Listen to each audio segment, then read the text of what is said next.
Assalamualaikum warahmatullahi wabarakatuh. Kali ini saya akan review konsol Xbox Series S. Xbox Series X. Xbox Series S ini adalah konsol generasi terbaru atau generasi ke-9 yang paling murah dan menurut saya itu paling worth it. Sayangnya, konsol ini bisa dibilang cukup underrated atau diremehkan. Sebelumnya, saya beli Xbox Series S ini pakai duit saya sendiri hasil kerja keras banting tulang. Bukan hasil banting perabotan karena ingin motor Aerox. Saya sama sekali tidak disogok Microsoft ataupun distributor karena saya tidak mau disogok dan juga gak ada orang gila yang mau nyogok VTuber 600 subscriber. Jadi kita langsung aja lanjut ke sejarah awal Xbox sampai sekarang. Xbox adalah merek gamingnya maksud saya Microsoft, bukan makanan khas Bandung. Merek Xbox awalnya hanya mencakup konsol game mereka. Namun sekarang Xbox itu lebih dari sekedar konsol dan akan bersaing tidak hanya dengan PlayStation dan Nintendo, tapi dengan layanan streaming seperti almarhum Stadia, Amazon Lucinta Luna, dan juga GeForce Now. Merek Xbox juga mencakup studio game Microsoft dan juga layanan online gaming yang juga tersedia di PC dengan sistem operasi Windows. Bagaimana sejarah awal Xbox dibuat dan bisa menjadi besar seperti sekarang? Semuanya berawal dari merek HP limbah Jepang, yaitu Sony. Di tahun 1999, Sony merilis PS2. PS2 ini tidak hanya dibuat untuk bermain game, tapi juga buat multimedia, karena salah satu fitur paling wah dari PS2 ini adalah bisa setel DVD. Ini membuat Microsoft ketar-ketir karena takut orang nggak beli PC, karena dulu duit Microsoft itu paling banyak tuh dari penjualan PC ber-OS Windows. Dan Microsoft ini takut orang malah beli PS2. Akhirnya Microsoft kepikiran untuk membuat konsol. Microsoft sebelumnya sudah memiliki teknologi DirectX, yaitu API untuk game, dan akhirnya Microsoft mengumpulkan beberapa orang dari tim DirectX ini untuk membuat konsol Microsoft. Salah satu tujuan utama konsol ini adalah membuat konsol yang mudah untuk dibuat game oleh pembuat game Windows yang sudah sama-sama menggunakan API DirectX.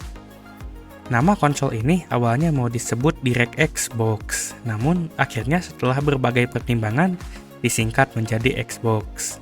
Dan Xbox ini awalnya merupakan singkatan dari DirectX Box. Akhirnya, Microsoft merilis konsol generasi ke-6, yaitu Xbox original di tahun 2001. Untuk spesifikasinya, Xbox original ini menggunakan prosesor Intel Pentium 3 dengan arsitektur x86, grafis dari Nvidia, dan RAM sebesar 64 MB. Jika terlihat kentang, jangan lupa ini tuh tahun 2001, dan konsol di generasi yang sama itu ada yang memiliki RAM yang lebih kecil. Misalnya PS2 itu RAM-nya cuma 32 MB. Dari penjualan, Xbox ini kalah jika dibandingkan dengan PS2 yang laku keras. Namun, Xbox ini memiliki keunggulan di layanan online yang lebih baik, yaitu Xbox Live dan juga beberapa eksklusif, seperti seri Halo misalnya. Xbox original ini terjual sekitar 24 juta unit. Jauh lebih sedikit dibandingkan PS2 yang terjual sebanyak 155 juta unit dan menjadi konsol paling laku di dunia sampai sekarang. Karena konsol sebelumnya cukup laku, akhirnya Microsoft membuat penerus dari Xbox original. Di tahun 2005, Microsoft merilis konsol generasi 7 yaitu Xbox 360. Konsol ini bersaing dengan PS3 dan Nintendo Wii. Tapi Xbox 360 rilis 1 tahun lebih awal dibandingkan mereka berdua. Untuk spesifikasi, konsol ini menggunakan CPU PowerPC 3 core, GPU ATI, sekarang AMD, dan RAM 512 MB, yang dibagi untuk CPU dan GPU. Konsol ini menawarkan dukungan game dan konten resolusi HD dan grafik yang lebih bagus dibandingkan konsol generasi sebelumnya. Sayangnya, saat awal Xbox 360 rilis, terjadi banyak masalah, yaitu RROD atau Red Ring of Death, di mana konsol rawan rusak, kalau bahasa anak zaman sekarangnya itu gacha, seperti HP Xiaomi. Dan masalah ini itu sangat serius karena banyak sekali yang kena penyakit RROD ini.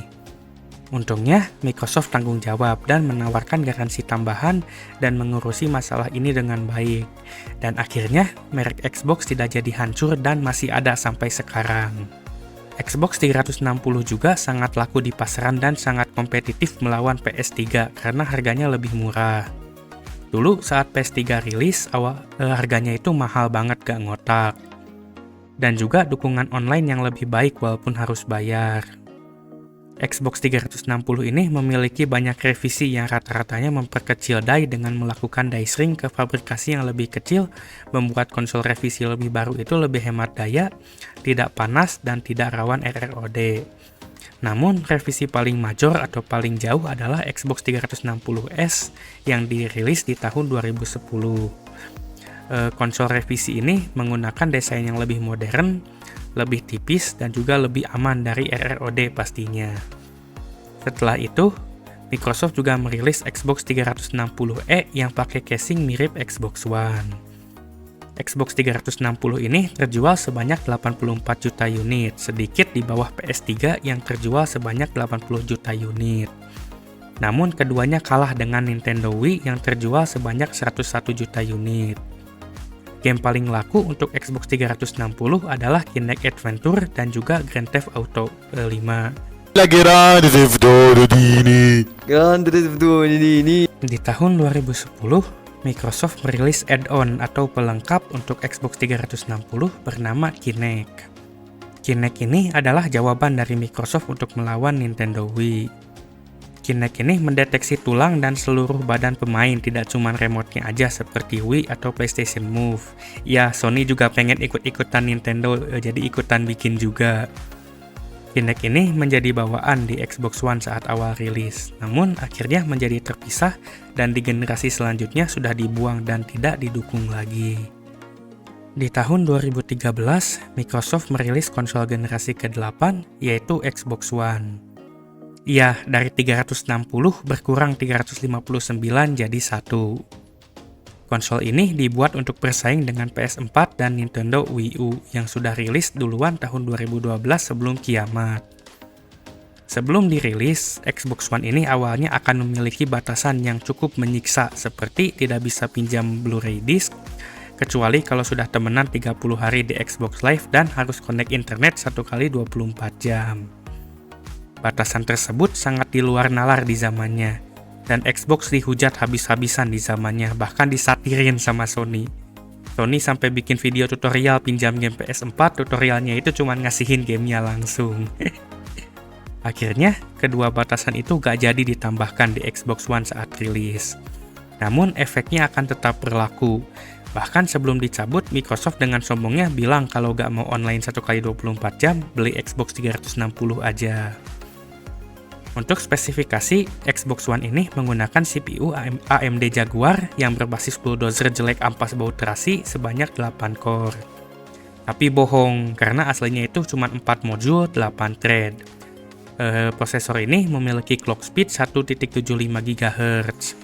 Untuk GPU, Xbox One ini menggunakan GPU AMD GCN versi kedua, yang sekelas dengan Radeon HD 7790 atau 260X, dan RAM 8GB DDR3.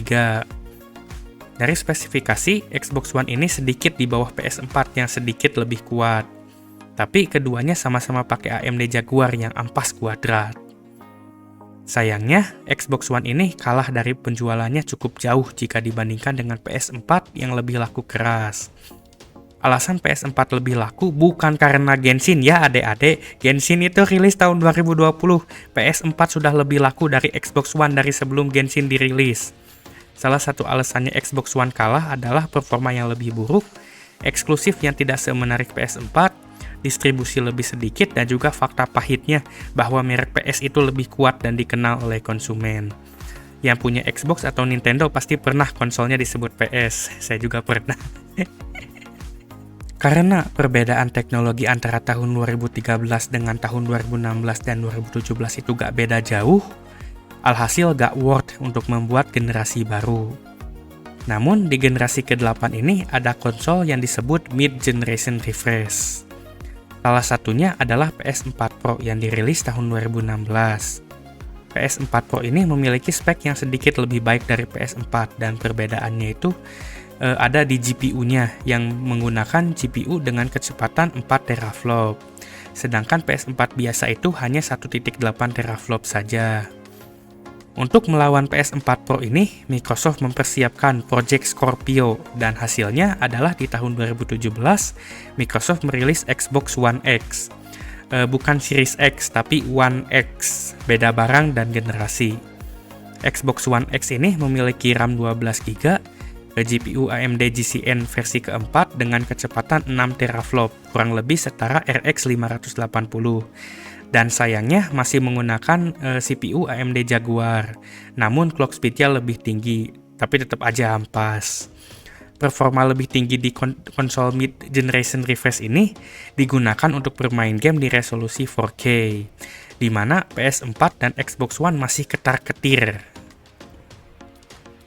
Untuk generasi konsol selanjutnya, yaitu generasi ke-9, awalnya Microsoft mengumumkan Project Scarlet untuk konsol generasi terbaru. Dan proyek ini itu ada dua konsol, yaitu Anaconda. Anaconda ini adalah nama ular bukan lagu Pamer Pantat, dan juga Lockhart.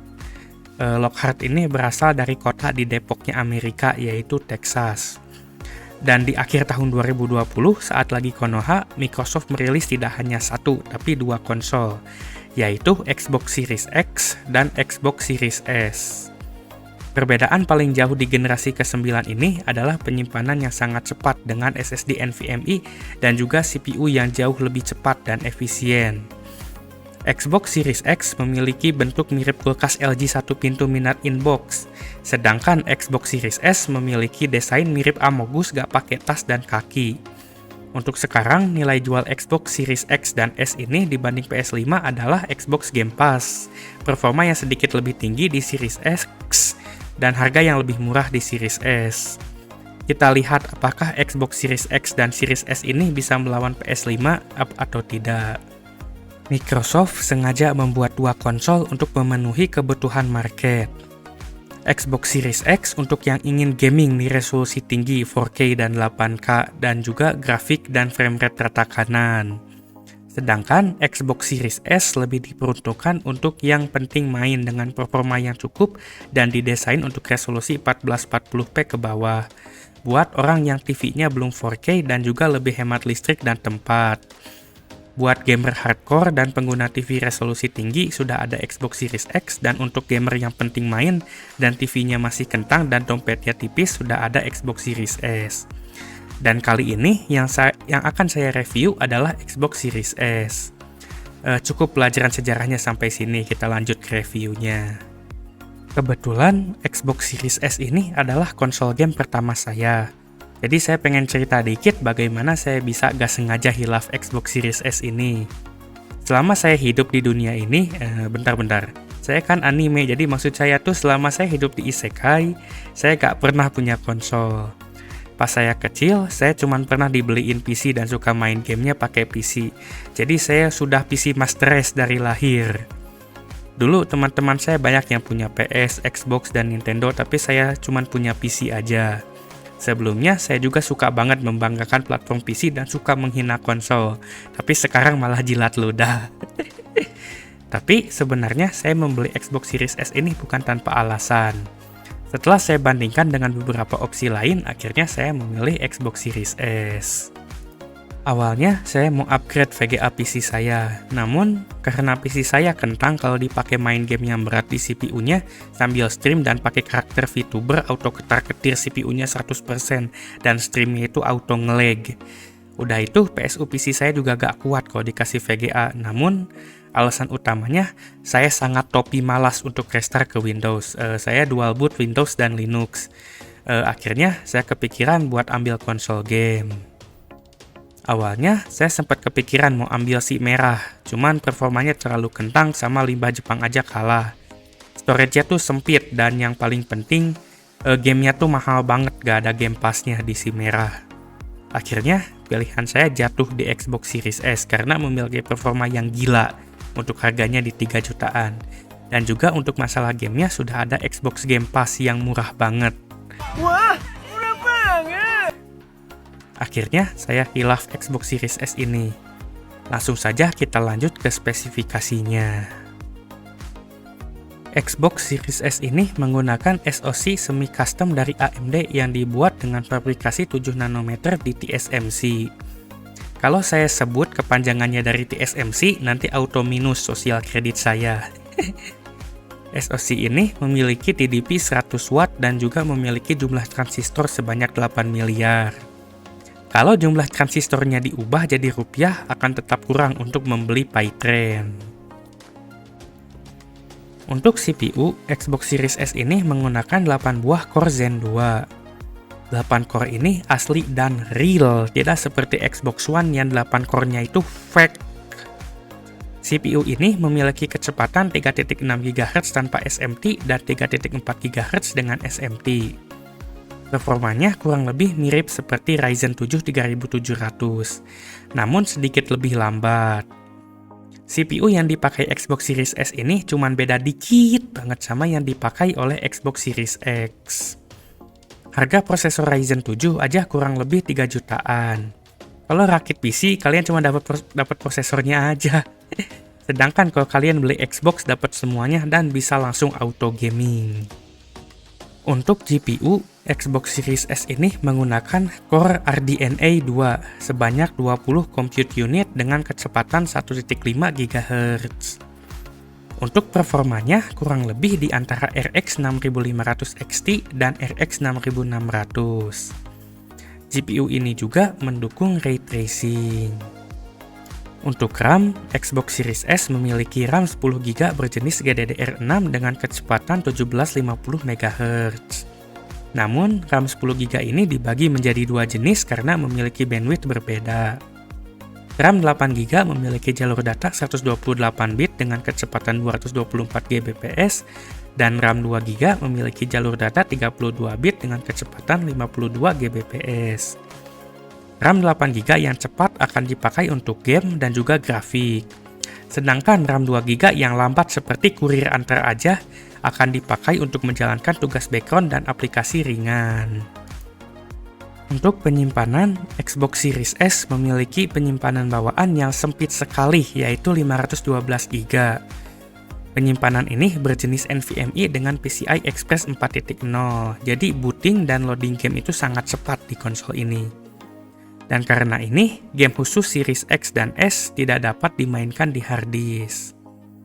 Kecepatan cepat ini juga berfungsi untuk fitur Quick Resume, di mana kalian dapat melanjutkan game dengan cepat. Untuk port, Xbox Series S ini memiliki satu buah USB di depan, dan di belakang ada colokan power, lubang storage tambahan yang proprietary, USB 2 biji, dan HDMI. Cuma Xbox yang pakai ekspansi storage yang proprietary. Jadi kalau SSD 512GB ini sudah sempit seperti Pulau Jawa, kalian harus beli SSD khusus Xbox Series yang harganya itu lebih mahal dari SSD biasa. Harga SSD 1TB khusus Series S itu gak jauh sama harga konsolnya sendiri. Padahal konsol sebelah itu pakai standar normal, gak aneh-aneh. PS5 pakai NVMe, Switch pakai SD card, cuman Xbox yang ngelakuin hal tolol gini. Dan harga ekspansi storage 1TB khusus Xbox Series itu harganya nggak beda jauh sama harga Series S. Jadi beli SSD seharga konsol. Untuk build quality, konsol ini full plastik seperti artis K-pop dan terasa murah feelingnya tuh. Selain itu juga terasa kopong, namun cukup berat karena heatsinknya. Tapi karena ukurannya yang masih tergolong kecil dan tidak seberat Series X, Series S ini masih mudah untuk dibawa-bawa, namun tidak semudah si merah yang memang konsol portable atau Poco X3 Pro. Jadi, kalau kalian sering berpindah tempat yang ada TV dan colokan listriknya, gak ada salahnya kalian bawa Series S ini dan masukin ke tas karena cukup kecil. Bahkan Microsoft sendiri sengaja bikin Series S ini kecil agar mudah dibawa. Untuk kardusnya, cuma ada gambar Xbox-nya aja. Gak ada gambar waifunya, tidak wangi-wangi. Di dalam kardusnya, kalian dapat Xbox, ya pasti dapat lah. Kan kalian beli Xbox, kalau kardusnya isi sabun langsung balikin ke penjualnya. Controller, kabel HDMI, kabel power, dan kitab-kitabnya. Setiap pembelian Xbox Series S, kalau tidak diambil sama penjualnya, kalian akan mendapatkan satu buah controller Xbox Series wireless berwarna putih. Controller ini cukup nyaman dipakai. Posisi analog kirinya ada di atas, beda sama PS yang ada di bawah analog kirinya. Masalah utamanya dari controller ini tuh gak pakai baterai rechargeable. Ya ada port Type-C-nya tapi gak bisa buat ngecas baterainya. Jadi kalian harus stok baterai AA atau beli baterai rechargeable terpisah. Padahal konsol merek sebelah udah pakai baterai rechargeable semua. Cuman Xbox yang masih pakai baterai AA controllernya. Untuk sistem operasi, Xbox Series S menggunakan OS Xbox yang aslinya berbasis Windows. Tapi kalian tetap tidak bisa install aplikasi Windows. Untuk UI UX-nya, kata orang lain sih lebih enak konsol sebelah, tapi saya gak pernah coba konsol sebelah jadi gak tahu. Menurut saya sih oke-oke aja, sedikit kurang enak UX-nya, tapi gak sampai gak enak banget. UI-nya itu mirip-mirip kayak Windows, tapi lebih dioptimisasi untuk penggunaan pakai controller dan lebih minim fitur.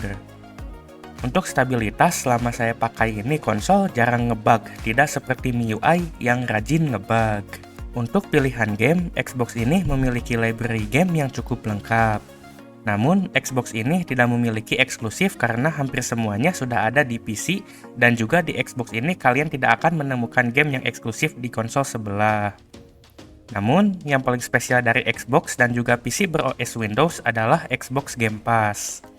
Xbox Game Pass adalah layanan sewa dan rental game mirip seperti Netflix dan Spotify, tapi buat game. Kebetulan, saya dapat Game Pass Ultimate 2 bulan saat membeli konsol ini. Dengan Xbox Game Pass, kalian bisa mendownload sekitar 500 game gratis. Pilihannya cukup banyak, namun rata-ratanya adalah game dari Microsoft. Game Pass ini adalah alasan utama saya menginginkan dan akhirnya beli Xbox Series S. Dan selama pakai layanan Xbox Game Pass, saya sangat puas dan saya sangat berharap konsol lain juga punya layanan seperti ini. Terutama si merah yang gamenya itu mahal banget gak ngotak. Kekurangan dari Xbox Game Pass ini adalah kalian wajib terkoneksi dengan internet. Lalu, game yang ada di Game Pass bisa hilang kapan saja, seperti banyak serial yang hilang di Netflix atau lagu yang hilang di Spotify. Dan yang terpenting, kalian itu cuma nyewa aja, jadi kalian tidak memiliki game tersebut. Dengan Xbox Game Pass ini, saya bisa memainkan banyak game dan coba-coba berbagai game. Game Pass ini cocok banget buat orang yang suka coba-coba dan ganti-ganti game dan juga gampang bosan.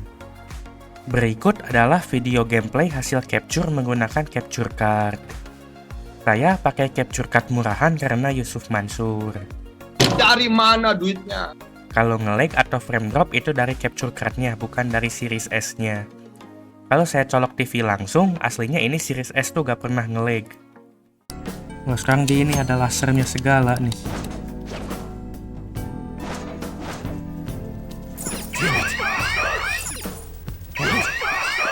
Oh, nggak bisa oh, harus lewat ini berarti. Harus lewat bawah aja, nggak bisa langsung nyentuh. Kaget gak kelihatan tadi. Oh, langsung diajak berantem.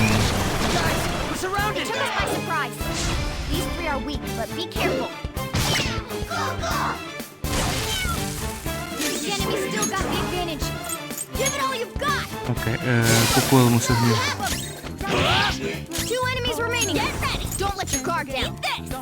Oke, kita bakar musuhnya. Oke, satu lagi tuh. Kita tembak musuhnya. Menang. Dapat duit berapa nih? Oke, skip ternyata.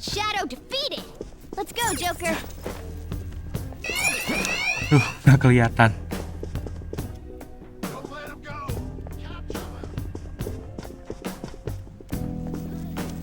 Oh, itu kalau 3-3 wafat kayak Kaori. Tuh nih, ngeluarin bom ini musuhnya. Oke, jadi kita harus neken yang atas tuh. Wah, ngeri kalau jatuh ke bawah, mana nyawa saya udah mulai sekarat. Kita ke sini. Kita jatuhin ke bawah ininya. Ke bawah. Oke, sekarang udah kebuka, berarti kita harus ke atas. Oke, kita ke atas. Oke, gak bisa lewat sini ternyata. Oke, ngeri, untung enggak ini. Harus lewat sini berarti.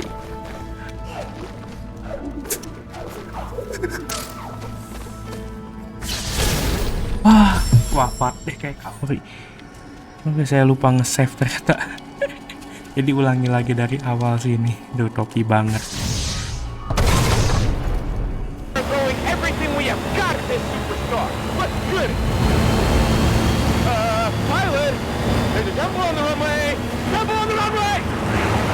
Oh, saya lupa belok. Gak fokus, maaf. Oke, lanjut.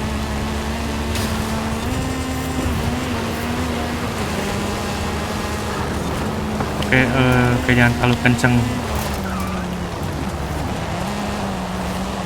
Oke, kita ini balikin lagi lah, ngebalikin waktu.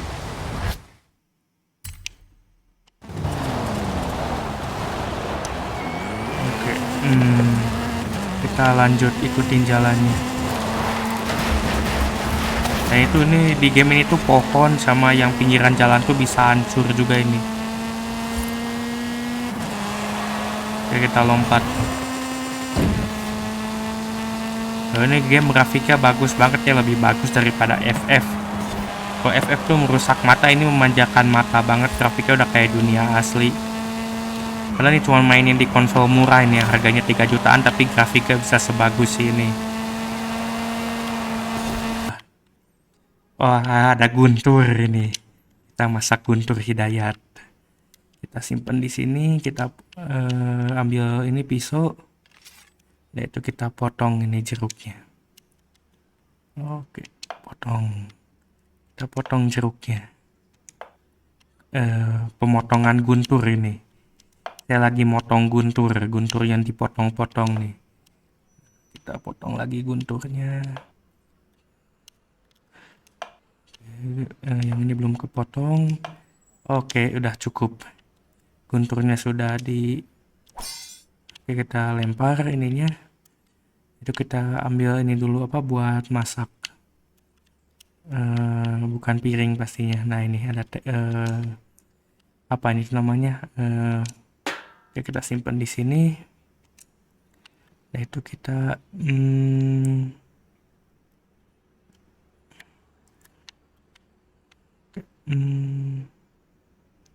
kita jatuhin ke sini, hati-hati. Oke, ada yang jatuh satu.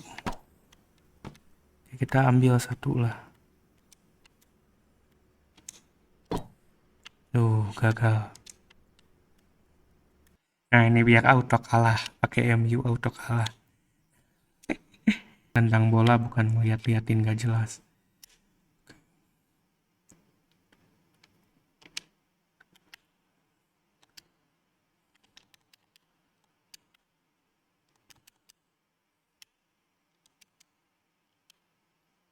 Oke, tendang lagi. Oke, udah mulai dekat nih ke musuh. Oke, tendang. Gagal.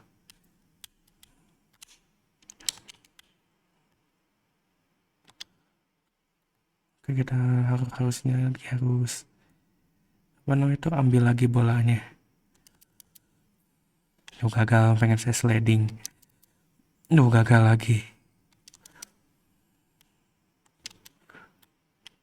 Oke, untung nggak ini. Oke, sekarang kita akan simulasi menjadi PNS. Ini kan game favorit PNS nih. E-sportnya PNS tuh main Zuma. Dan ternyata di sini juga ada ini. Di Game Pass ada Zuma, jadi saya bisa main secara legal, gak kayak PNS yang kemungkinan besar mainnya pakai yang bajakan gitu. Kalau ini saya legal, ini ori ini mainnya. Walaupun aslinya nyewa, ini sebenarnya bukan beli. Saya Game Pass itu kan itu apa namanya tuh, nyewa game itu, bukan beli.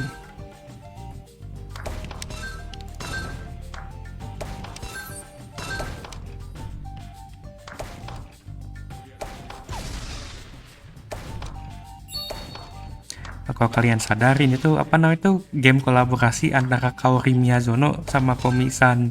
Jadi si Kaori Miyazono tuh dia itu apa itu ini nih yang kalian lihat tuh kan ada tengkorak. Nah itu Kaori Miyazono, dia tuh yang makan bola-bolanya. Yaitu Komi-san, dia tuh yang nembak-nembakin bola. Jadi ini tuh sebenarnya saling bermusuhan.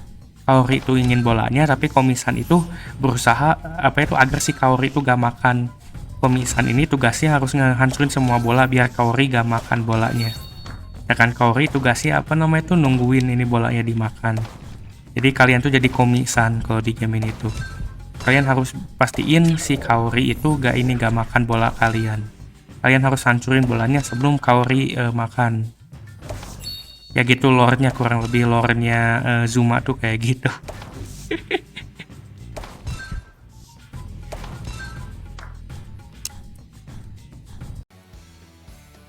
Oke, kita main game bocil ini. Tapi bukan FF ini. Ini game bocil yang sebenarnya. Kok FF tuh bukan game bocil tuh, yang mainnya bocil tapi gamenya bukan buat bocil. Nah ini yang beneran buat bocil tapi yang mainnya malah bukan bocil ini. 3, 2, 1, go! Ready, set, get wet.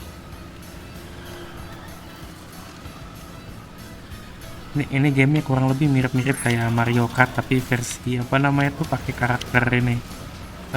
Namanya saya lupa, itu Paw Patrol. Karakter itu kartun bocil ini. Oh yeah.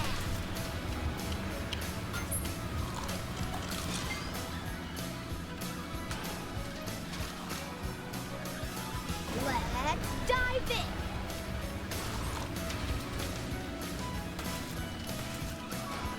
Nah, ini kalau lambat gini nih. Wow.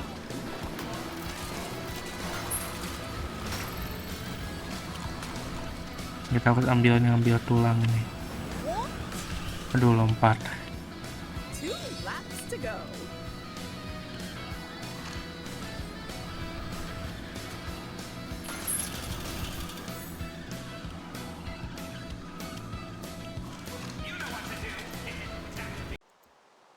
Oke, selanjutnya kita main game kotak-kotak ini.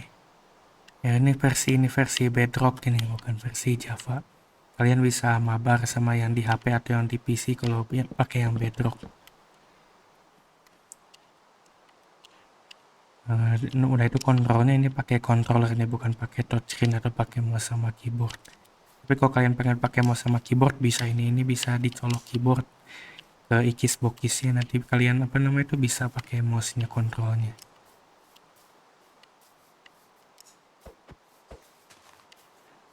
Ya ini sama sih grafiknya kotak-kotak ini.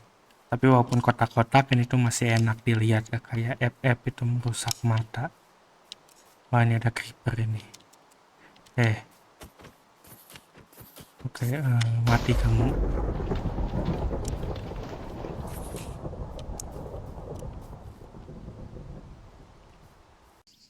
Oke, nah ini ya bener nih, grafiknya bagus banget ini. Ini grafiknya lebih bagus daripada Free Fire yang 8 bit, lebih bagus daripada ML 8 bit. Bahkan dibandingkan sama game Forno juga lebih bagus. Ini nih nggak kayak kartun, ini kayak dunia asli ini. Lihat bagus banget tuh gerak-gerak ininya, bener-bener realistik ini. Bagus banget nih grafiknya, bener-bener memanjakan mata ini. Ini konsol semurah ini bisa bisa ngeluarin grafik sebagus ini saya bener-bener tercengang ini. Lihat nih bagus gini grafiknya nih. Wah itu apa tuh yang mau keluar tuh? Oh orang kayak manusia juga. Itu bagus banget nih grafiknya. Slow down. Nah, buat mata saya yang biasa ngelihat grafik kentang ini tuh bagus banget ini. Ini saya pertama kali bisa ngerasain grafik sebagus ini. Maaf kalau norak, soalnya emang saya ini rakyat jelata, saya orang miskin baru ngelihat grafik kayak gini. Makanya auto tercengang. Ya kurang lebih kalian lihat sendirilah grafiknya kayak gimana, ini bagus gini. Be brave, sorcerer. Your fight is far from over. Your mother's going to wonder where we are. Oke, nah kita udah bisa gerak nih. Waduh, wah bagus banget nih grafiknya. Yes. Amicia. Oke, kita bisa lari kan nih. Oh. Look at Aduh, bagus banget nih grafiknya. Let's go see. All right then. Ini kayaknya ada motion blurnya nih, bikin saya puyeng ini. Mana? Kita matikan dulu nih motion blurnya itu. Oh pantas, no jangan. Itu motion blur itu perusak mata, bikin pusing. Gak tau kenapa orang-orang pada seneng sama motion blur. Nah sekarang lebih enak dilihat daripada tadi itu motion blur ampas. membuat orang menjadi pusing, bukan mengurangi, tapi menambah. Dan sekarang kan lebih enak nih nggak pakai motion blur ya. Aduh, grafiknya bagus gini. PCI 7 Gen 1 mana bisa ngeluarin grafik sebagus ini? Gak mungkin. Ini harganya sama loh padahal. Lihat bagus gini grafiknya, aduh. All right. Ini kayak asli banget ini. Lucas, the Perfidious is invading my castle. Untuk performa tidak perlu diragukan lagi karena Xbox Series S ini memiliki spesifikasi yang sangat powerful di harganya. Semua game yang saya coba berjalan dengan lancar tanpa masalah performa. Series S ini ditunjukkan untuk resolusi 1440p ke bawah. Jadi selama kalian pakai TV atau monitor di bawah 1440p, seperti mayoritas orang Indonesia, sebenarnya tidak jadi masalah. Ada banyak developer yang bilang Xbox Series S ini menghambat perkembangan konsol next gen. Itu bohong gitu. Saya lebih percaya bumi itu datar daripada alasan itu. Aslinya memang developernya aja yang topi atau malas banget optimisasi buat Series S. Konsol si merah aja yang kentang banget, banyak tuh game yang grafiknya bagus dan lancar. Selain bermain game, Xbox Series S juga bisa dipakai untuk aktivitas lain. Tapi tetap fokus utama dan kodrat konsol ini adalah untuk bermain game. Konsol ini memiliki browser bawaan Microsoft Edge terbaru yang berbasis Chromium. Jadi belakangnya itu sama aja kayak Chrome. Jadi kalian bisa Facebookan dan lihat meme fresh di grup orang posting 12 milik Guntur Hidayat yang tidak cringe seperti Suki. Browser ini cukup lancar performanya, namun sayangnya saat saya berpindah tab seperti tidak tersimpan di RAM dan langsung nge-refresh lagi. Padahal ini konsol RAM-nya tuh 10GB tapi simpan satu tab aja gak mampu. Jatuh frame aja pindah tab gak langsung refresh padahal cuma 1,5GB RAM-nya. Kalau kalian browsing serius pindah-pindah tab di Xbox bisa gila karena harus nunggu refresh dan isinya hilang. Serius, kalian kalau cuma mau browsing jangan beli ini konsol. Untuk setel musik, Xbox mendukung Spotify, Apple Music, dan juga beberapa layanan musik lainnya. Untuk Play Spotify cukup lancar dan juga sudah terintegrasi dengan menu Xbox, jadi kalian bisa ganti musik tanpa harus buka Spotify dan meninggalkan game kalian. Kalian juga bisa menonton YouTube di konsol ini. Ya, STB limbah BUMN aja bisa, apalagi Xbox yang harganya 30 kali lipatnya. Selain YouTube, kalian juga bisa menonton layanan streaming lainnya seperti Netflix, Prime Video, dan lainnya. Tapi yang pasti aplikasi VTube MLM yang nonton iklan dibayar itu gak ada di Xbox. Jika aplikasi streamingnya tidak ada di Microsoft Store, kalian juga bisa buka websitenya di browser Microsoft Edge jika ingin buka situs seperti Simonto, tapi dosanya tanggung sendiri. Dan ternyata ada satu instant messaging yang ada di Xbox, yaitu Telegram. Kalian bisa mengakses Telegram menggunakan aplikasi Unigram di Microsoft Store. Dari tampilan dan fungsi ini mirip seperti Telegram web, tapi ngetiknya tuh gak enak karena pakai controller. Untuk persediaan, sayangnya Xbox Series S ini dan juga Series X tidak rilis resmi di Indonesia seperti HP limbah Jepang. Jadi semua Xbox Series yang dijual itu tidak resmi dan berarti kalian tidak akan menemukan service center untuk Xbox kalian di Indonesia. Jangan lupa, konsol Xbox ini tidak mudah diservis atau diganti partnya seperti PC. Jadi kalau rusak sangat sulit untuk diservis. Ya mirip-mirip sama slogan Mi Fans zaman batu, yaitu tidak peduli garansi, rusak beli baru. Di harga 3 jutaan ini sebenarnya banyak pilihan konsol ataupun platform gaming lain. Namun menurut saya Xbox Series S ini adalah salah satu yang paling worth it.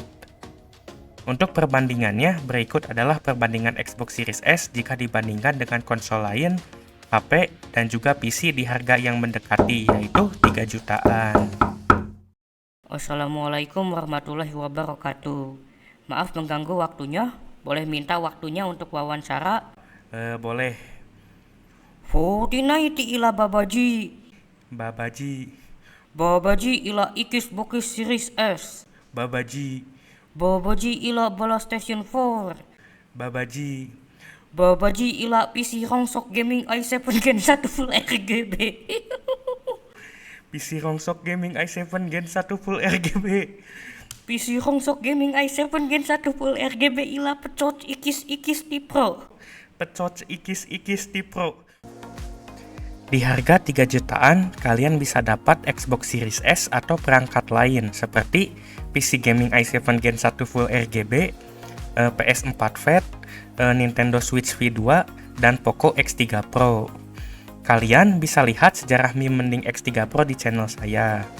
Saya akan bandingkan Series S ini dengan semua konsol, PC, dan juga batu bata tersebut.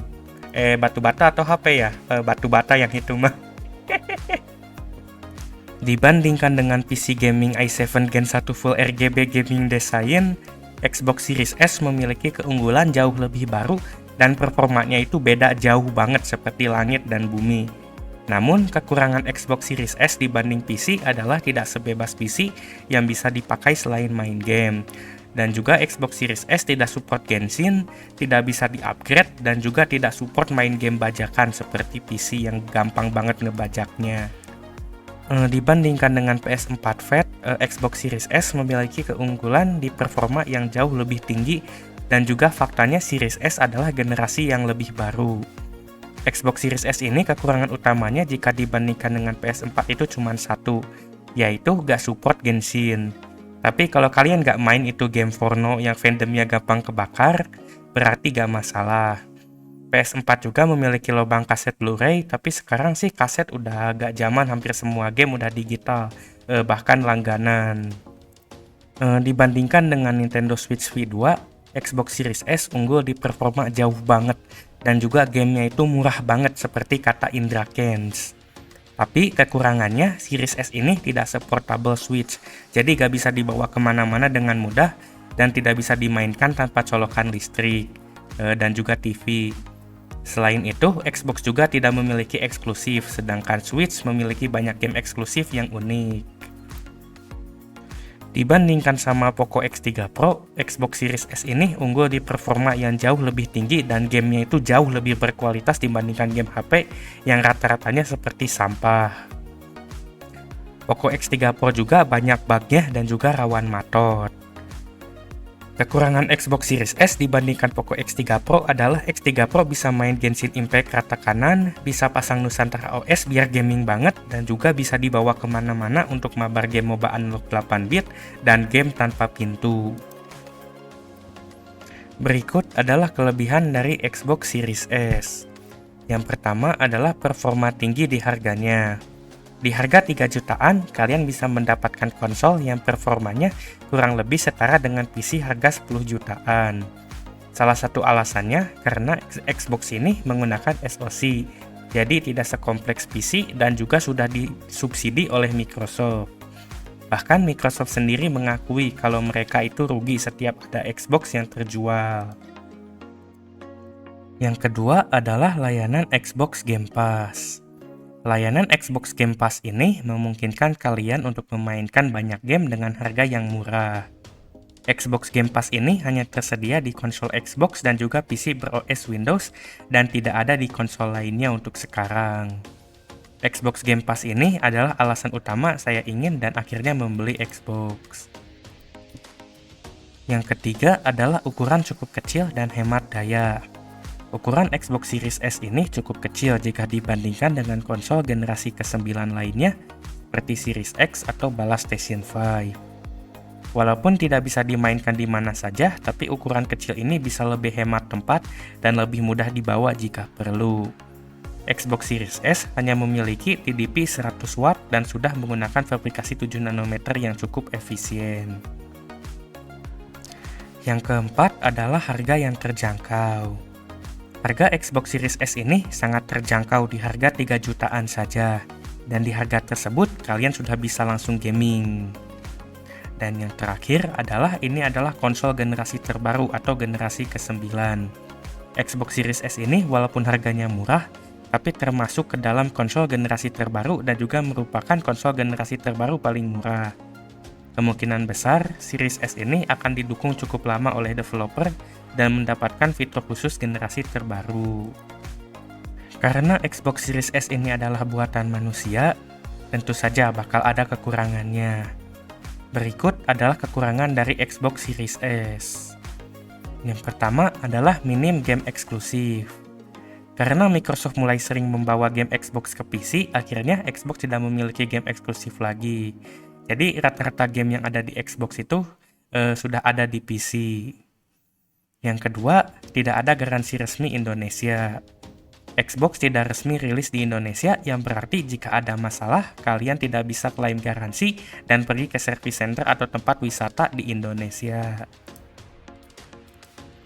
Yang ketiga adalah tidak bisa bajakan. Sampai sekarang, Xbox Series X dan S masih tidak bisa bermain game bajakan. Jadi buat kalian yang suka main game bajakan, di sini tuh gak bisa. Di Bagas 31, Kuiha, dan Giga Purbalingga gak ada aplikasi dan game untuk Xbox. Yang keempat adalah storage sempit dan menggunakan ekspansi proprietary. Xbox Series S ini memiliki penyimpanan bawaan 512GB yang hanya bisa dipakai sekitar 300GB oleh pengguna. Dan ini tuh sangat sempit sekali seperti Pulau Jawa. Sayangnya, jika kalian perlu penyimpanan tambahan, kalian perlu beli tambahan penyimpanan khusus Xbox Series yang harganya itu gak jauh sama harga Series S. Jadi kalau kalian pakai konsol ini harus hemat penyimpanan dan install game yang perlu-perlu aja. Dan yang terakhir, kontrolernya itu belum menggunakan baterai rechargeable. Salah satu kebodohan Xbox adalah masih menggunakan baterai AA dan belum rechargeable. Jadi kalian harus rajin ganti baterai dan juga nyetok baterai AA yang banyak. Namun ada alternatifnya, kalian bisa juga membeli baterai rechargeable tapi harus keluar duit lagi. Jadi apakah Xbox Series S ini worth untuk dibeli? Jika kalian masih memakai TV atau monitor yang belum 4K, tidak perlu portabilitas, murni untuk bermain game saja, dan menginginkan konsol generasi sekarang, sudah jelas Series S ini sangat worth sekali, no debat. Ini adalah konsol paling worth di harga 3 jutaan. Tapi jika kalian butuh main Genshin, suka game bajakan, ingin melakukan hal lain selain gaming dan butuh portabilitas, lebih baik hindari Series S ini karena tidak bisa atau kurang baik dalam melakukan hal tersebut. Kesimpulannya, Xbox Series S ini adalah konsol generasi ke-9 paling murah, dan Xbox generasi ke-4. Dengan konsol ini, kalian bisa merasakan gaming di generasi terbaru dengan harga yang cukup murah. Ini adalah pertama kalinya Microsoft merilis dua konsol berbeda sekaligus, dan ternyata strategi ini cukup sukses. Namun sayangnya saya melihat pengguna Xbox Series S ini masih sedikit di Indonesia. Semoga video ini bermanfaat dan bisa membantu kalian untuk mendapatkan konsol game atau perangkat gaming lainnya yang tepat. Pilihlah barang sesuai kebutuhan kalian karena worth it itu relatif. Saya tidak memaksa kalian membeli Xbox atau perangkat lainnya. Terima kasih. Sampai jumpa di video selanjutnya. Bye.